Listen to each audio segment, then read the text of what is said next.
excited to be here. KJ, so we'll take questions for these two, and please raise your hand. They'll get the mics to you. Whereas obviously you get the assignment on Nick Martinelli. Just what was the key there to kind of limiting him early? Making sure I stick to the defensive plan, making sure I don't let him get to his spots. I'm being aggressive, staying attached, and, yeah, playing hard. KJ, I know Tommy's so important to you guys, but what did you see from Mraz tonight, and what did he give you out there? Yeah, so he's amazing. You can see his energy, his defense, all like blocking shots, going for every rebound. It's amazing to have him on the team. He really helped us, and we don't only need Tom, we need Mraz too, you know? So, yeah, he's an amazing player.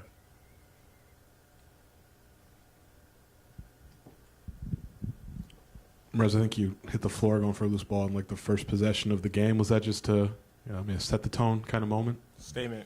That was a statement, letting them know we're playing hard from the jump. It's not going to be easy to come here and get a win. What was important for you? I know Coach said maybe that Maryland game wasn't the best game for you, Mraz. What was important for you to bounce back and kind of turn the page tonight? Just making sure I get back on the glass, playing hard, making sure I'm dialed into the assignments, and executing our plays, picking up the team, being a good vocal leader for everyone. KJ, 10 boards today. Was that just a focus for you, just with Tommy being out, just to hit the boards a little bit more today? I don't know, I'm just trying to play my game, you know, every game. Try to do everything that the teams needs. And today I got some good looks on rebounds. I tried to go on offensive glass too, so I think it just happened, you know. Whereas when Tommy goes out and you get your first start, what was that experience like, and what did you take away from that game to go into this game? It was a surreal moment to come in here and got a chance to start. You know, I was blessed and excited for that moment. But what was different from the Maryland game, we had to make sure we play hard. I feel like they set the tone from the first few possessions, and we had to make sure we set the tone this game. KJ, you were coming off a couple losses. You guys didn't play well against Maryland. What did you notice about the team this lead up? What Brad was demanding from you guys and how you guys responded? Yeah, so I think against Maryland we started the game with little energy, quite soft. But we practiced hard these few days before this game, and I think we got more motivation to win, you know. And now we just have to continue like on this track and be more aggressive. KJ, what was different this time against Northwestern from the first time? What did you see maybe on film or learn from that first game? Yeah, so I think our plan was quite similar, but I think we executed the plan better this time. We made some shots too, but we went for offensive glass, like first few possessions, rest, diving on the floor, you know. So I think the energy helped us a lot. We had a lot of energy, and that made us win. For both of you, Mraz, if you could start, what was Coach Underwood like these last couple of days in practice to maybe get you guys to have that energy to come out like you did? He got that fire up under us. He set the tone in practice every day, letting us know it's a standard here, and we had to rise to the occasion, get back on point and play how Illinois play. Yeah, we watched the film of Maryland, of course, the long film session, but then we went to the court. We tried to execute and just play our best, play hard, play tough, and I think the practice translated to the game today. Definitely. Whereas when you see a rebound line of 50 to 27 in favor of you guys, what's that tell you? Because obviously you guys have done that a lot this year. Can you repeat that? When you see a rebound line, you guys had a 50 to 27 advantage. What's that say to you? What Coach says work. He says wins the rebounding battle, you will win the game. So we got to make sure we keep doing what Coach say, rebounding hard every game, and hopefully the outcome turns that way. Me. Mraz, hi. Over here. I don't know if you grew up a college basketball fan, but being from where you are from, were these teams on your radar? Were these games on your radar, Illinois Northwestern? Did you watch it much? Did you go to games much? So I started going to a lot of games my sophomore, junior, and senior. Before then, I wasn't really watching college basketball because I started playing late. So I'm a little late blossom, you know. KJ, Coach Underwood has talked to us about unforced errors, making the easy pass instead of the hard pass. Do you feel like you made some strides with the turnovers in this game? Yes, against Maryland, I turned the ball over like 7 times, and these passes weren't good. I tried to focus on practices also to improve in that area, but I mean today I still turned the ball over, what it says, 3 times. So I think it's not the best, but I'm trying to work on that area and try to keep it simple. As Merez, you had kind of a big one-handed dunk over someone. What did you see? And KJ, you had the pass. So can I get both of your vantage points on that play? I know the play before that, I think I missed a layup, and I know let me just dunk the ball. Just dunk the ball. That's what I was thinking. And I had no idea how it entered. How this ball went in, I have no idea. Casper, obviously you've had to battle some foul trouble in conference play. What have you learned about that? Like, what do you have to do to be able to stay on the court and still play hard and play aggressive defensively? I think I just have to be smarter, in some little actions, little details on defense. I have to be smarter, don't commit bad fouls, stay on my feet and don't jump on pump fakes and just be smarter in that area. KJ, with Ivisic maybe being out for a little bit with mono, or I don't know what the exact time frame is, what's kind of your confidence level that Merez can come in and play a bigger role and play well? Yeah, so like I said, we need all players, but when someone cannot play, we have other ones who steps in and do their job very good. Like, I'm so happy for Rez to have this opportunity to compete, and he, like you saw today, he did amazing. So I'm just hoping he continue doing that, and when we get back Tommy, we'll be even better. All right, that wraps up. Thank you. Thank you.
bowl of chili, Fritos in it, layered with hot sauce, jalapenos, and onions. Oh, We'll keep this in mind. Kickoff oh yes. Played with an edge. Played with an edge. And really happy and proud of our guys. I thought we responded.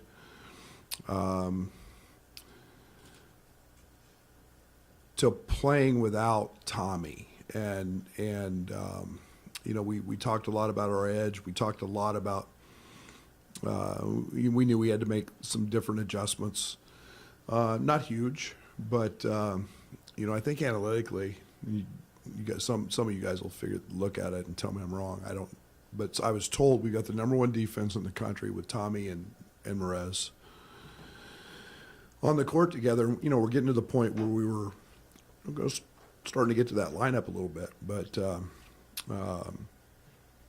you know, and then with the sicknesses, it was just hard to practice and get right. I thought we had a little time to prepare. I thought Merez Johnson was absolutely fantastic. You know, I kind of went into this game and with the mindset I wasn't going to take him out unless he was in foul trouble. You know, he showed his quickness, his ability. We were going to give Martinelli some threes. You know, we were worried about him in the paint, and I thought Merez did a really good job of trying to negate some of his looks. You know, that Kylan early was terrific on Barnheiser. And then, you know, KJ won the battle of the ball screen, especially in the first half with Leach, making his opportunities very tough. So, you know, it's amazing when you focus on the right things, which is playing hard, playing with an edge, rebounding, 21 offensive rebounds. I think it's where we've grown. If you look at the first game, we had 12% of our misses back. And that's what it looks like when you shoot threes. You know, you shoot them. If you miss them, you go chase them. And I thought we did a better job of doing that today. So good bounce back, and nice to get back on the track, the right direction, and thought we were pretty solid. Brad, you put a freshman on the Big Ten leading scorer. What impressed you most with how he was able to handle that leading into it and then execute it? The biggest challenge with Mo has been just his over exuberance sometimes of energy. And, you know, Mo can really move his feet. He's 255 pounds. You know, he jumps to touch the top of the backboard. And but he's got great lateral quickness. And, you know, one-on-one, there's not, I don't know if there's many guys in our gym that want to see him in front of him. I mean, he can really, really guard. And so it's always been there. It's just learning the energy, the controlling it, you know, and so it's what makes him really special is his ability to go do that, and then he can go bang with a, you know, with a 5-man if he needs to. So, yeah, and then he's got a real knack when he's guarding a perimeter guy to go chase rebounds from the perimeter. It's when Merez hits the floor chasing a loose ball in the first possession of the game. Was that the sign to you that maybe they had the edge that you were looking for? Yeah, we had 2 pretty spirited days of practice. And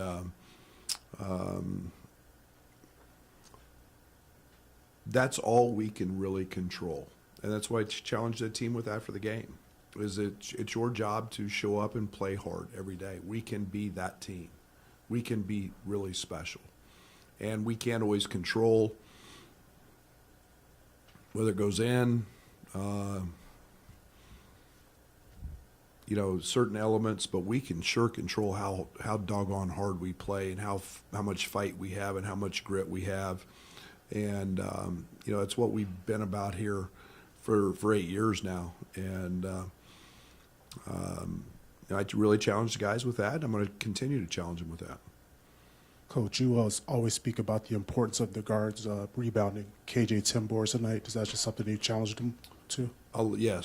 Yes, and that's when we've played without KJ, that's one of the most important things we miss. He's flirting with a triple double. And it's we knew with the cross match that Max would be, Ben would be on him, Jake would be on him, so it was very important that our guards have to go clean up and rebound, and we're at our best when our guards rebound. To be very honest with you, we're at our best because then we don't have to outlet it. We can get out and run, so yeah, KJ's takes everything to heart, and pretty good day. But seeing the way that you guys came out, diving on the floor, rebounding, and you guys coming off a couple tough losses, was this kind of the storm for you guys to get back to that identity and take on your personality a little bit? No, I looked at it more just as an opportunity to get better without Tommy. Whether Tommy's a really important piece to us, and you've seen us click when we've got him. And he initiates offense. He's our quarterback defensively. There's a reason he grades out higher than maybe any player in our history on that side of the court every game. He's just very cerebral, and so it's was nice to get together without him and to be able to tie some things up. I thought, like I said, we, first half especially, we won the battle of the ball screen. With Jalen, he's really good going left. And then I thought we did a really nice job on their two top scorers. Brad, hi. Big picture question about this team, but thinking back to preseason, I guess media days, one of the things we were talking about there was the ceiling of this team. And not to put words in your mouth, but I think you essentially said, you think it could be comparably high to last year, maybe even higher. I wonder, all these weeks later, are you that bullish on this team? You've seen a lot of good. You've seen some imperfect. Oh, I'm more bullish than I've ever been. Dan Gavitt was here today. I said, and I told him I'm not afraid to say it. We can be Final Four good, but we need to be whole to do that. And we played half a conference season without guys, and being able to just get to a point where we can slide Merez and Tommy together, to play Ben some at the three, to really create some mismatches for him. All of those things are still in front of us. We're just kind of navigating the process of getting there, and you get a plan in the preseason and you tweak it a little bit, and then you find out that, hey, certain guys can do some things really well, and now you got to put them in place. Well, guess what? There's games here. We're a way better team than we were when we played Alabama. We're a better team than when we played Tennessee.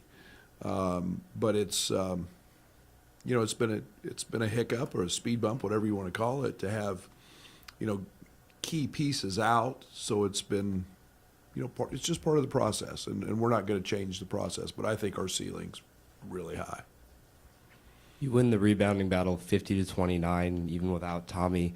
After how close the last Northwestern game was, did you expect the margin to be this big, and what was the biggest change? No, they heard it all week that we got 12% of our misses back. It's our season low, and that was a tribute to Northwestern. No one's a bigger fan of Chris Collins and the job he does than I am, and that was an early December game. We were still implementing and getting guys to understand the importance of rebounding the basketball. So I think we were better today doing that. And again, it's a tribute to our guys, because they heard 12% a lot over the last few days. Coach, pretty over here, pretty high assist rate, 18 assists, I think, on 29 field goals. Do you feel like Kylan and KJ made some strides when it comes to just making the easy pass, kind of limiting the unforced errors? Are you saying KJ's been bad? strides. I mean, I think they're all, you know, an assist happens when a guy passes it to him and they have to make the basket. I just, KJ's been really good. Kylan's been really good all year. We had a couple of silly turnovers late, which really ticked me off. But yeah, I mean, I thought we had better movement, Doug. I thought we created next actions better, and then I thought we did a really nice job of attacking the paint and playing to their tags where they helped on rolls. I guess we're discussing edge. I mean, the last 5 minutes, did it go away? I mean, what did you see, you know, in that stretch? No, it's just relaxation, and you're up 20, and it's fighting the tendency to think a game's over, and you know, and then I've got to do a better job, but we got to understand we're not playing them anymore. We're playing, you know, especially last 3.5, 4 minutes, we're playing the clock, and we took a couple quick shots, and we drop kick one out of bounds, and throw the ball towards their basket. You know, just things that we, you know, silly inbounds, you know, it's just, there's no time to be nonchalant while that clock is running. Coach, I want to ask just about Jake Davis. What are your just impressions of him and just how he understands his role? He's the consummate role player right now that understands what we do. IQ-wise, he's up there, man. He has got great feel, great instincts. Throughout his life, he's you know, always been a great shooter. There's not any time he shoots it that I don't think it's going in. But he has a great knack for finding ways to get open off that. And it's not just without the set part of an offensive play. He understands the game, and he creates great angles and opportunities. And, you know, he's really, really good with, you know, with guards who deliver him the ball because he creates an advantage.